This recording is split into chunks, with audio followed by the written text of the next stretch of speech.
کتنے کنٹریز ایسے ہیں, آپ تاریخ اٹھا کے دیکھیں, جو صحابہ کی تجارت میں ایمانداری دیکھ کر پورے ملکوں کے ملک مسلمان ہوئے ہیں.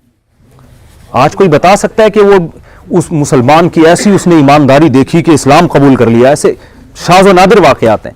ہمارے نبی صلی اللہ علیہ وسلم نے جب پہلی مرتبہ نبوت کا دعویٰ کیا مکہ میں, تو دیکھو آپ کے پاس 2 عمل تھے پیش کرنے کے لیے.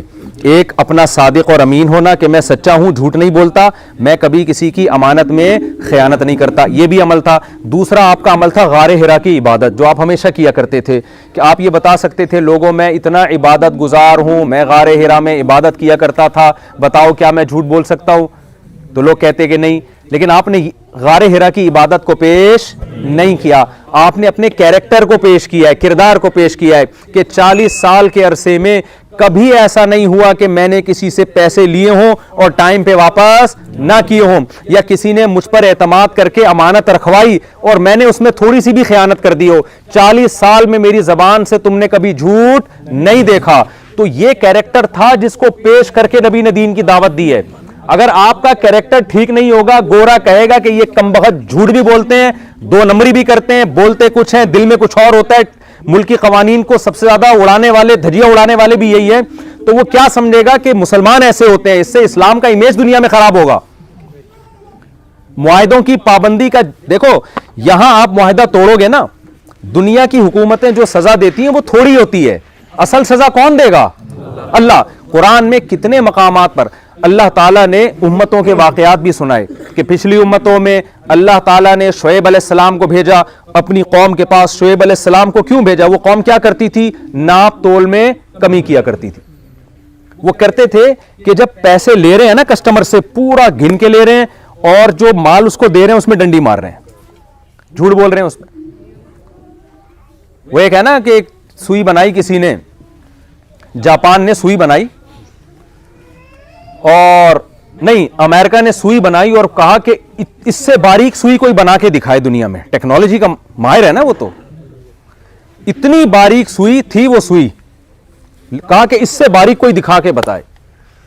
جاپان نے چیلنج قبول کیا, اس نے کہا اس سے باریک کیا, ہم اس میں سوراخ کر کے دکھا دیں گے. بھائی اتنی باریک سوئی میں جاپانیز سائنسدانوں نے کیا کیا؟ سوراخ کر دیا. امریکہ بھی حیران کہ یار یہ تو ہم سے بھی آگے نکلے. بھائی پاکستانیوں نے کیا کیا ہے؟ انہوں نے کہا یہ تو کچھ بھی نہیں ہے, اتنی باریک سوئی اور اس میں سوراخ, یہ کیا ہے؟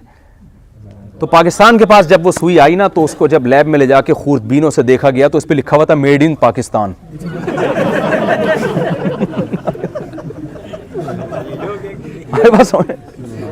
تو ہماری شہرت اس حوالے سے ہو گئی ہے. وہ ممکن ہے کوئی ہمارا بیان سنے پاکستانی بولے اپنے ملک کو کیوں بدنام کر رہے ہو؟ بھائی ہم بدنام کر نہیں رہے ہیں, ہمارا یہ امیج دنیا میں چلا گیا. اب اس بدنامی کو ختم کرنے کی کوشش کر رہے ہیں.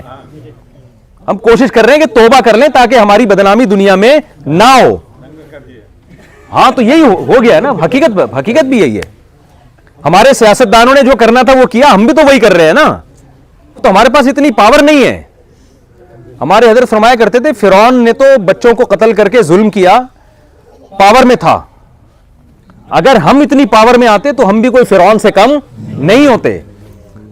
جذبے سب کے وہی ہیں, وہ تو ہے, وہ ہے ہی نہیں کچھ کرنے کو لیے, تو کیا کرے گا آدمی پھر بیٹھ کے. پھر یہی ہوتا ہے, وسیم سے 50 روپے لے کے کھا گیا, ادھر سے 20 روپے لے کے کھا گیا, ادھر سے جو زیادہ بڑے سیاستدان ہیں وہ اسٹیل مل کھا گئے. پاکستان میں آپ کو پتا ہے نا, کراچی میں اسٹیل مل ایک چمچہ بھی نہیں چھوڑا الحمدللہ, ایسے کھائی ہے اسٹیل. پتہ نہیں ہم تو لوگ ہمیں کہہ رہے ہوتے ہیں میٹھا 2 چمچے کھا لیں, ہم کہتے ہیں یار ہم سے تو ایک چمچہ نہیں کھایا جاتا, اور وہ چمچے سے مراد جو چمچے میں چیز ڈالی جاتی ہے. اور ہمارے ماشاءاللہ بعض حضرات ایسے ہیں, اللہ نے ایسا کہ پورے چمچے کھا گئے وہ. یعنی یہ نہیں کہ چمچے میں جو چیز تھی بس, جزاک اللہ, چمچے پوری اسٹیل مل, جو اسٹیل کی بنی ہوئی مل ہے وہ کھا گئے پوری. تو یہ ہمارا امیج ہے دنیا میں. دیکھو دنیا میں حکومتیں جس طرح سزا ہونی چاہیے کبھی مل جاتی ہے کبھی نہیں ملتی, یہ ہمارے مذہب کا حصہ ہے. شعیب علیہ السلام نے جب اپنی قوم کو سمجھایا کہ کسٹمر کو مت ٹھگو, تو وہ کسٹمر بھی تو اسی قوم کے تھے یا نہیں تھے؟ اسی قوم کے تھے یا نہیں تھے؟ تو پتہ ہے شعیب علیہ السلام کو لوگوں نے کیا تانا دیا؟ آپ لوگ تھک تو نہیں گئے؟ شعیب علیہ السلام کو یہ تانا دیا لوگوں نے, وہ یہ تانا دیا کہ یا شعیب اصلاتک تأمرک ان نترک ما یعبد آباؤنا او ان نفعل فی اموالنا ما نشاء. اے شعیب تو نماز پڑھتا ہے مسجد میں, صوفی, بڑا اچھا لگتا ہے ہمیں, ٹھیک ہے نا, بڑا اچھا لگتا ہے نماز میں کھڑا ہوا سردا کر رہا ہے, وضو کر کے آ رہا ہے, دل چاہتا ہے تجھ سے دم بھی کروائیں, تجھ سے جن چڑیل بھوت بھی ہم بھگوائیں, بہت اچھا, یہاں تک ہمیں تجھ پر کوئی اعتراض نہیں. لیکن تو جو یہ ہماری کاموں میں مداخلت کر رہا ہے نا کہ بزنس ایسے کرو ایسے نہیں کرو, یہ حلال ہے حرام ہے, یہ ہمیں بالکل بھی پسند نہیں ہے. یہ طریقہ ہمیں بالکل بھی پسند.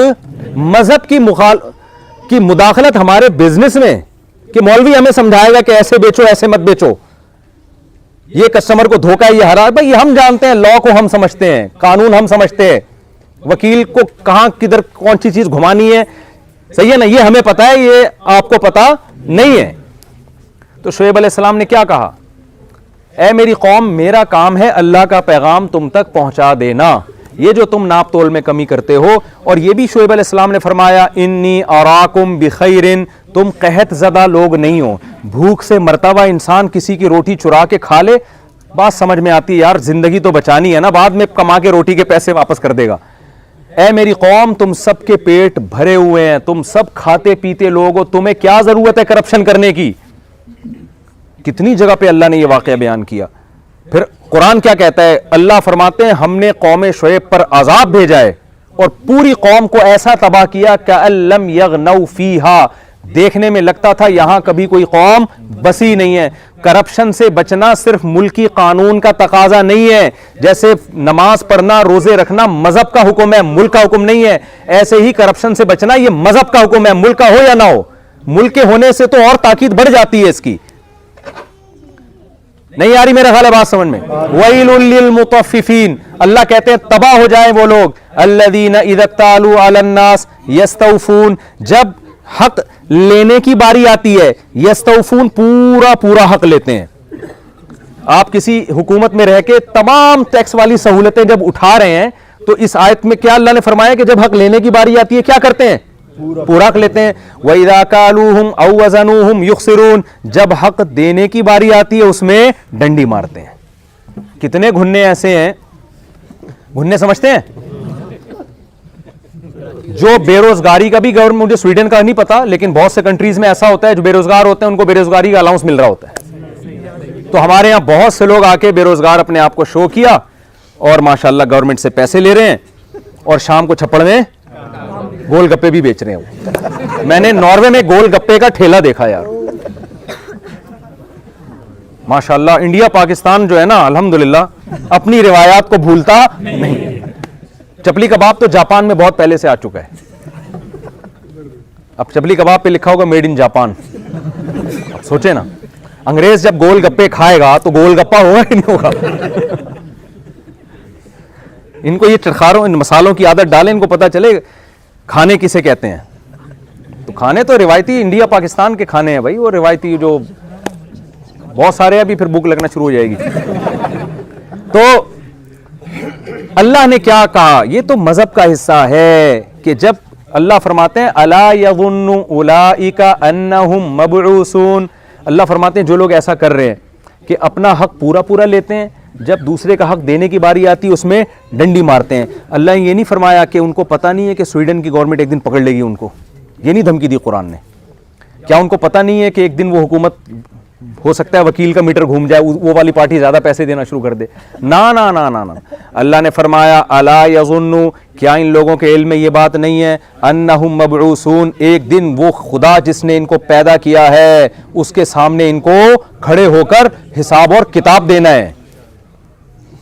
یہاں کی گورنمنٹ سے آپ بچیں نہ بچیں, اللہ کی حکومت سے آپ, میں اور آپ نہیں بچ سکتے.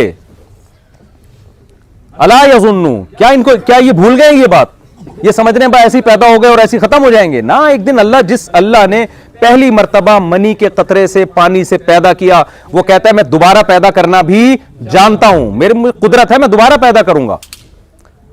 تو جلدی جلدی وہ شرطیں مکمل کر دوں. تو اچھا یہ بھی ایک بات ہے, دیکھو اگر کوئی شام کو جاب نہیں بھی کر رہا, بے روزگار ہے, تو اللہ کو دینے والا پسند ہے لینے والا پسند ہے؟ تو آپ گھننے بن کے کیوں گورنمنٹ کا پیسہ کھا رہے ہو بھائی؟ کیا خیال ہے, آپ کو جاب تلاش کرو یار.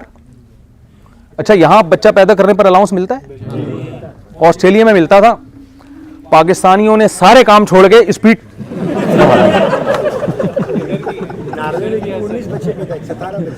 بھائی بچے تو جتنے پیدا کریں تو شریعت کی ترغیب ہے, کریں اور اچھا ہے, لیکن بچے پیدا آپ ڈبل اسپیڈ کر دیں, مگر گورنمنٹ پہ تو بوجھ نہ, کمائیں بھی تو نا ان کے لیے. پیدا کرنے کا مقصد یہ ہے کہ مارکیٹ میں بچہ لاتے جاؤ وہاں سے پیسے, یہ تو غیر اخلاقی حرکت ہے یا نہیں؟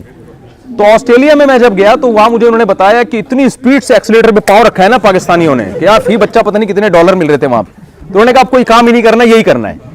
تو گورنمنٹ نے قانون ہی چینج کر دیا وہاں پہ کہ یار یہ تو بے روزگار بن کے بیٹھ رہے ہیں اور اسپیڈ فل بڑھائی بھی ہے انہوں نے.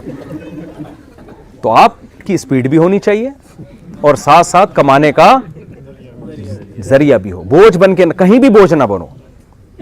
ہمارے نبی صلی اللہ علیہ وسلم کو غنا پسند ہے, استغنا پسند ہے. استغنا کیا ہے؟ کسی پہ بوجھ نہ بنا جائے. یہاں کی گورنمنٹ کہے کہ یار مسلمانوں سے ہمیں یہاں آنے سے ہماری اکنامکلی ہم مضبوط ہو رہے ہیں, بوجھ نہیں بن رہے یہ لوگ ہم پر. جعلی حملے کروا کے سسرال نے حملہ کر دیا تھا میرے اوپر, میں اس لیے آ گیا یہاں پہ, پتہ نہیں کیسے کیسے جعلی وکیلوں کے پاس نا پورے وہ بنے ہوئے ہوتے ہیں, لکھا ہوا ہوتا ہے کہ یہ ہوا تھا. تو خیر جلدی سے بات کو کمپلیٹ کرتا ہوں. تو پہلی شرط اللہ نے بیان کی, ومن اراد الآخرہ, نیت کیا ہونی چاہیے؟ آخرت. دوسری قرآن نے شرط بیان کی, وسعی, صرف نیت کافی نہیں ہے, اس کے لیے کوشش بھی کرے. نیت تو بڑی بڑی کاموں کی نیت ہے جی, میں یہ بھی کروں گا, میں یہ بھی کروں گا, کب شروع کرے گا کہ پتہ نہیں, یہ بھی کنفرم نہیں ہے. کوشش بھی شروع کر دے اس کے لیے. وسعی لہا سعیہا, قرآن کہتا ہے وہی بات, کوشش اخپل طریقے سے نہیں, وہ والی کوشش جو میں نے بتائی ہے. اس میں دو انتہاؤں کے درمیان میں اللہ نے حکم دیا ہمیں چلنے کا. ایک انتہا یہ دنیا چھوڑ کے جنگلوں میں نکل جائے سب کچھ, یہ بھی ایک انتہا ہے جس سے منع کیا. ایک یہ ہے کہ دنیا کے پیچھے ایسے بھاگیں کہ حلال و حرام کی فکر ہی ختم ہو جائے, یہ دوسری انتہا ہے. اس سے بھی اللہ نے ہمیں بچنے کا حکم دیا. تو اللہ نے بتایا کہ وہ کوشش کرو جو میں نے بتائی ہے. اس میں سب سے پہلے عقیدہ توحید ہے, نظریہ آپ کو اپنا درست رکھنا پڑے گا. پھر عقیدہ رسالت ہے. پھر اس کے بعد اللہ تعالیٰ نے جن برائیوں سے بچنے کا حکم دیا, جن چیزوں کو 5 نمازیں فرض ہیں یا نہیں ہیں, اگر آپ نماز نہیں پڑھتے, مسجد میں جماعت سے نماز نہیں پڑھتے, اللہ کی نظر میں آپ اچھے انسان نہیں ہیں. اگر آپ اپنے آپ کو مسلم ہونے کا دعویٰ بھی کرتے اور نماز آپ چھوڑ دیتے ہو, اسلام میں نماز سے بڑھ کر کوئی حکم نہیں ہے.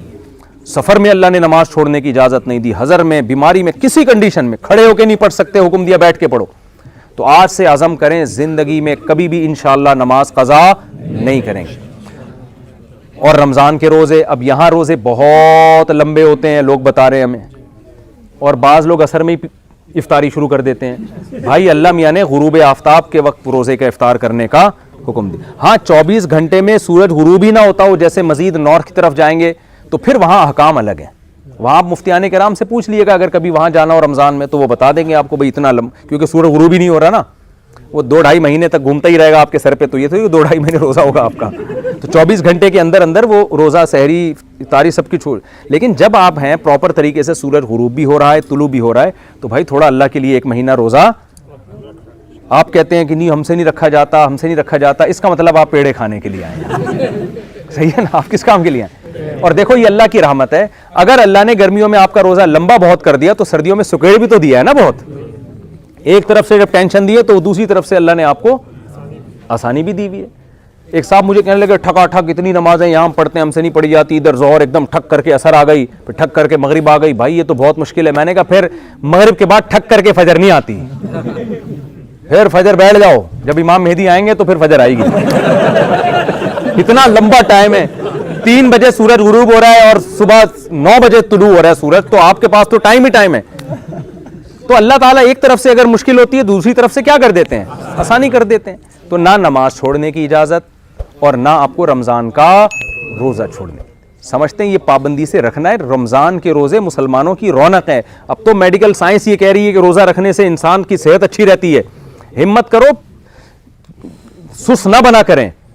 جب آپ روزہ رکھیں گے نا رمضان میں, بلکہ نفلی روزے بھی رکھ لیا کریں, کیا جا رہا ہے, کچھ اضافی غریبی بھی تو ہوتی ہے نا. یہاں غریبی کا سسٹم نہیں ہے میرا خیال ہے. جیسے کراچی پنجاب میں کھانے کے بعد غریبی بھی ملتی ہے نا, یہاں ہوٹلوں میں ملتی ہے غریبی نہیں ملتی. بس اسی وجہ سے تو نہیں رکھ رہے نفلی روزے آپ لوگ.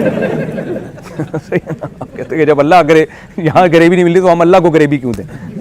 تو غریبی کا سسٹم ہونا چاہیے یہاں پہ. تو یہ لفظ آیا غریبی سے, ہوتا یہ تھا کہ غریب آدمی کے پاس, بیچارے کے پاس تھوڑے سے پیسے تھے, اس نے کھانا کھا لیا, پیٹ بھرا نہیں, تھوڑی سی روٹی بچ گئی, تو غریبی میں اس کو اس کی تھوڑی سی نہاری اور ڈال کے دے دی. وہ ایسا ایک تو غریبی سے غریبی بن گئی وہ, اور اب وہ تمام پورے ملک میں رائج ہو گئی ہے وہ. اب مالدار آدمی بھی غریبی پہلے کھا رہا ہوتا ہے, پلیٹ بعد میں منگوا رہا ہوتا ہے. تو وَمَنْ أَرَادَ الْآخِرَةَ وَسَعَى لَهَا سَعْيَهَا, اللہ کہتے ہیں اس کے لیے کوشش بھی کرے. یہ تیسری شرط ہو گئی, کوشش بھی وہ جو اللہ رسول. تو آپ نے یہ تو اللہ نے فرائض ہمیں بتا دیے, یہ ہم نے کرنے, اور کچھ کام اللہ نے حکم دیا نہیں کرنے. دیکھو اسلام کا حکم ہے, مجھے بتاؤ رشتہ داری توڑنا یا رشتہ داری جوڑنا؟ جو لوگ انڈیپینڈنٹ ہیں, وہ انڈیویجولی زندگی گزارتے ہیں, کہہ رہے ہیں یار میں اخپل طریقے سے بس میں میری زندگی میری لائف, کوئی اس میں دخل اندازی نہیں کر سکتا, یہ اسلام کا نہیں ہے. یہ کوئی لبرل آدمی جو مذہب کو نہ مانے اس پہ سوٹ کرتی ہیں یہ باتیں. آپ کو یہ کرنے کی اجازت بالکل بھی نہیں. اللہ میاں نے بتایا کہ دیکھو تمہارے بہت سارے رشتے ہیں, یصلون ما امر اللہ بہ ان یوصل, جیسے نماز فرض ہے ایسے ان رشتوں کو جوڑنا بھی بولو فرض, ان سے بنا کے رکھنی آپ. وہ رشتے کیا ہیں؟ اللہ میاں نے سب سے پہلے رشتہ بیان کیا باپ اور ماں کا. ماں کا حق باپ سے 3 گنا زیادہ رکھ دیا اللہ تعالیٰ نے, ٹھیک ہے نا. وہ کیسے حق اللہ نے بیان کیا کہ قرآن میں حدیث میں آتا ہے وَصَاحِبْهُمَا فِي الدُّنْيَا مَعْرُوفًا وَاخْفِضْ لَهُمَا جَنَاحَ الذُّلِّ مِنَ الرَّحْمَةِ, ذلت سے اپنے بازوؤں کو اپنے والدین کے سامنے جھکا کے رکھنا ہے, ان کے سامنے اونچی آواز سے بات بولو نہیں کرنا. بڑھاپے میں ان کو گھر میں رکھ کے ان کے قدموں میں جنت تلاش کرنی ہے, ان کو گھر سے نہیں نکالنا. حدیث میں آتا ہے اس شخص پر اللہ کی لعنت جس کو بوڑھے والدین ملے اور اس نے بڑھاپے میں ملے اور اس نے بڑھاپے میں ان کی خدمت کر کے جنت اپنے اوپر واجب نہیں کر لی. اتنا بہترین آپشن جنت کمانے کا آیا تھا اور اس نالائق نے وہ آپشن ضائع کر دیا. تو صرف عید بقرعید پہ آپ کو ماں باپ سے ملنے کا حکم نہیں ہے, آپ نے سال کے 12 مہینے 24 گھنٹے اپنے ماں باپ کی کیئر بولو کرنی ہے. اور اللہ نے کہا کہ جب بھی اضافی خرچ ہوگا نا تمہارا, اضافی ایک تو واجب خرچ ہے, جب بھی اضافی ہے تو اس کی ابتدا بھی والدین سے ہونی چاہیے. تو اگر اللہ نے کسی کو پیسہ دیا ہے تو اس میں سے اپنے والدین کے لیے الگ سے کچھ حصہ ہر مہینے نکال کے بولو نا رکھا کریں, بجائے اس کے کہ ابا کی وراثت پہ نظریں رکھیں, ابا کو پیسے الٹا دیا کریں. کسی حدیث میں نہیں ہے تیرے باپ کا مال تیرا ہے, یہ صحیح حدیث ہے تیرا مال اور تو بھی تیرے باپ کا ہے, یہ حدیث ہے. آج الٹا ہو رہا ہے ابا پتہ نہیں کب مریں گے اور میں ان سے مجھے معاذ اللہ پیسے ملیں گے, یہ غلط ہے.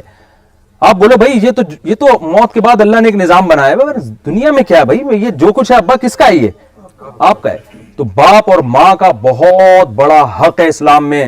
عیسیٰ علیہ الصلوۃ والسلام جب پیدا ہوئے اللہ نے ماں کی گود میں ان کو قوت گویائی دی نا, تو ماں کی گود میں حضرت عیسیٰ نے کیا کہا, وَبَرًّا بِوَالِدَتِي, اللہ نے مجھے پیغمبر بنایا, مجھے کتاب والا بنایا, اور اللہ نے مجھے اپنی ماں کے ساتھ اچھا سلوک کرنے والا بنایا.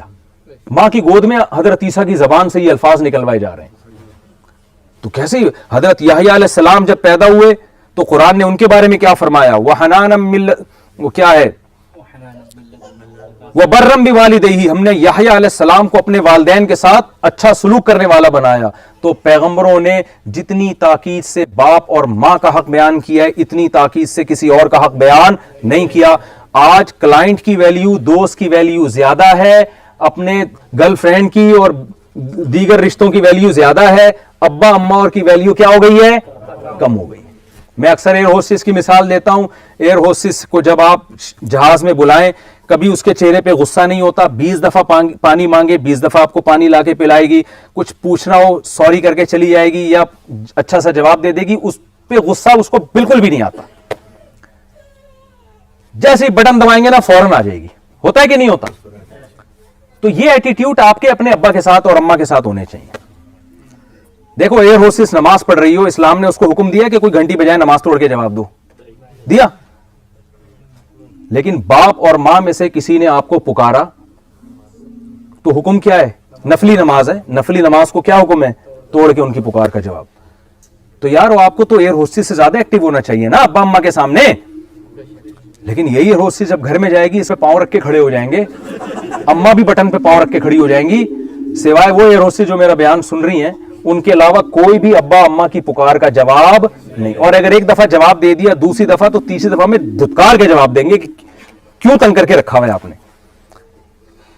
ایسے موقع پہ مجھے ایک واقعہ بڑا زبردست یاد آتا ہے کہ ایک بوڑھا باپ جو ہے نا, بڑھاپے میں انسان کا دماغ صحیح کام نہیں کرتا, تو بوڑھا باپ اپنے بیٹے سے کہتا ہے کہ دیوار پر نا کوا آ کے بیٹھا.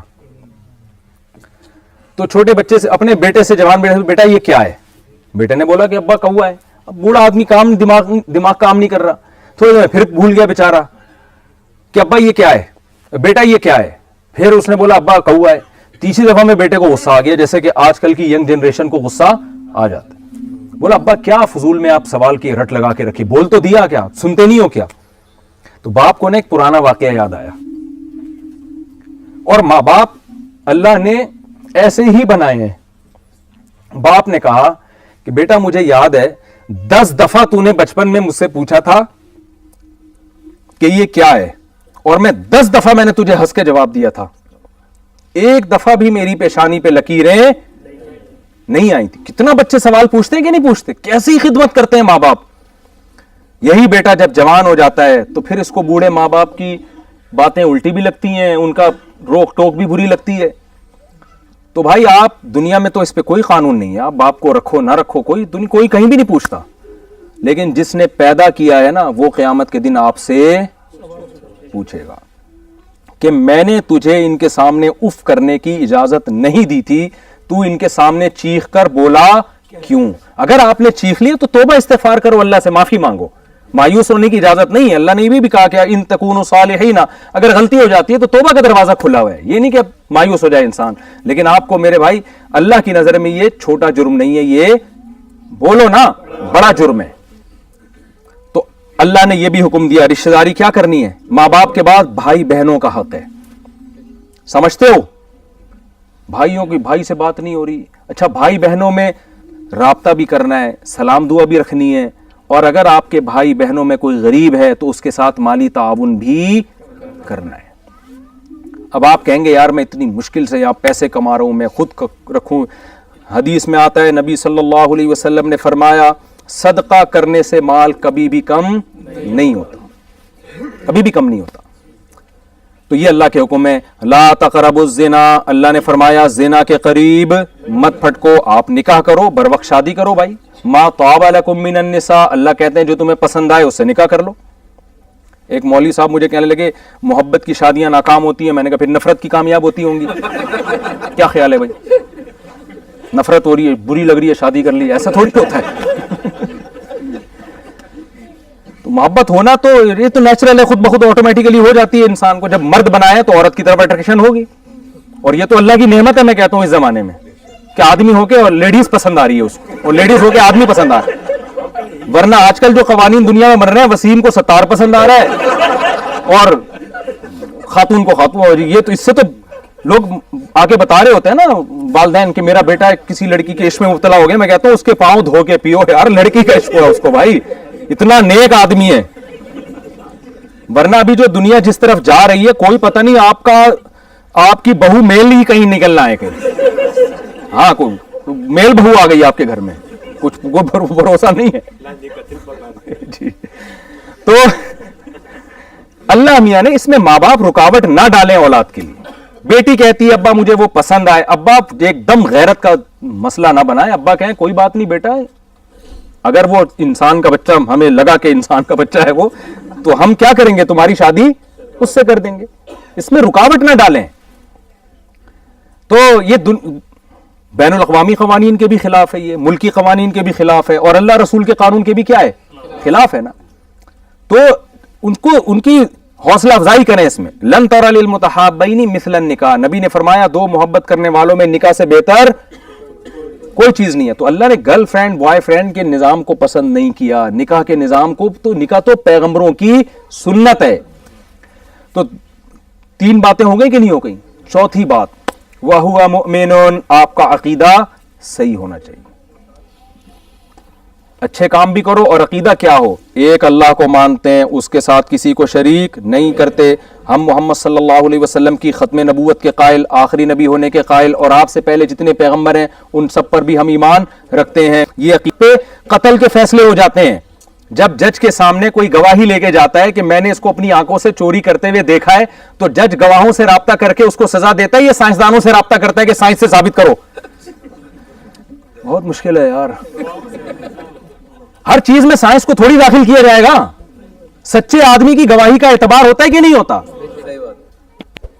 ہر چیز تھوڑی. ہاں کوئی ایسی چیز ہے جس کا میڈیکل سائنس سے تعلق ہو, پھر ڈاکٹروں سے رابطہ کیا جائے گا کہ میڈیکلی ڈاکٹر کہہ رہے ہیں تو ممکن ہی نہیں ہے. تو بہت سی چیزیں غیب کی ہیں, برزخ کی زندگی ہم نے دیکھی نہیں ہے, ہم نے نام مر کے دیکھا کیا ہوتا ہے ہمارے ساتھ. تو سائنس نہ اس کی نفی کر سکتی ہے نہ اس کا دعویٰ کر سکتی ہے. سائنس یہاں تک پہنچی نہیں ہے, اس کے اپروچ سے یہ بالاتر ہے یہ چیزیں. تو پیغمبروں نے ہمیں بتایا, تمام پیغمبروں نے, موسیٰ علیہ السلام, عیسیٰ علیہ السلام اور محمد صلی اللہ علیہ وسلم, ابراہیم علیہ السلام, سب میں ہے کہ بھائی موت کے بعد ختم نہیں ہوتے, ایک جہاں سے دوسرے جہان میں آپ ٹرانسفر ہوتے ہیں. اس کے بعد پھر اللہ اسی میں جان ڈال کے دوبارہ اپنے سامنے کھڑا کرے گا. اللہ تعالیٰ جس خدا نے پہلی دفعہ پیدا کیا, منہا خلقناکم, اسی مٹی سے ہم نے تمہیں بنایا, وفیہا نعیدکم, اسی میں دوبارہ مٹی کر دیتے ہیں. دو قدرت تم نے ہماری دیکھ لی. ومنہا نخرجکم, ونس ایک دفعہ پھر ہم تمہیں اسی ریورس کر کے کیا کر دیں گے, دوبارہ انسان بنا کے کھڑا کر دیں گے ہم تمہیں. تو یہ اللہ اس کے رسول صلی اللہ علیہ وسلم کی تعلیمات ہے. تو ہم نے سویڈن میں زندگی ان اصولوں کو سامنے رکھ کر گزارنی ہے. اور کبھی بھی دیکھو, کوئی بھی ایسا شخص جو دہشت گردی کی بات کرتا ہو, وائلیشن پھیلانے کی کوشش کر رہا ہو, ملکی قوانین کے خلاف اسلام کا لیبل لگا کے جا رہا ہو, کبھی بھی ایسے شخص کو آپ نے پروموٹ نہیں کرنا. اس کا لیبل اس میں بڑے اچھے اچھے لگے ہوتے ہیں, لیکن ان فیوچر اسلام کو اس میں فائدے کے بجائے نقصان ہے. آپ یہاں ملکی قوانین کو فالو کریں گے, آپ یہاں کی گورنمنٹ کو یہ جب تک ثابت نہیں کر دیتے, آپ کو یہ ثابت کرنا پڑے گا کہ ہم آپ کے ملک کے, آپ کے شہریوں سے بھی زیادہ اچھے شہری ہیں. اس وقت تک آپ نہ یہاں اسلام کو باقی رکھ سکتے ہیں, نہ آپ یہاں دنیاوی ترقی کر سکتے ہیں, نہ اخروی ترقی کر سکتے ہیں.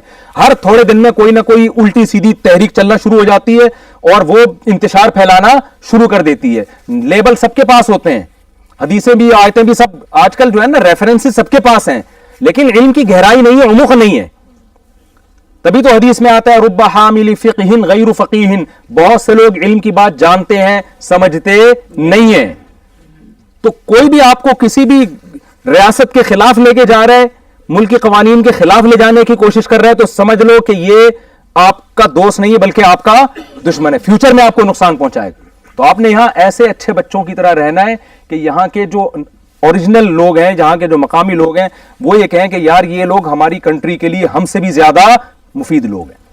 سمجھتے ہو؟ میں ایک چھوٹی سی مثال دے کے بیان ختم کرتا ہوں. ناروے میں نے جب بیان کیا نا, تو جمعے کی نماز کی بات آئی کہ یار جمعے کی اجازت نہیں مل رہی, تو میں نے ان سے کہا بھائی آپ اپنے باس کو یہ کہہ دیا کرو کہ میں 1 گھنٹے کی چھٹی چاہیے مجھے, ایکسٹرا میں 2 گھنٹے لگاؤں گا اضافی. تو تمیز سے بھی کام ہو سکتا ہے نا. اب آپ نے باس کو کہہ دیا بھائی ہمارے مذہب میں جمعہ ہے, تیری ایسی کی تیسی روک کے تو دکھا کے,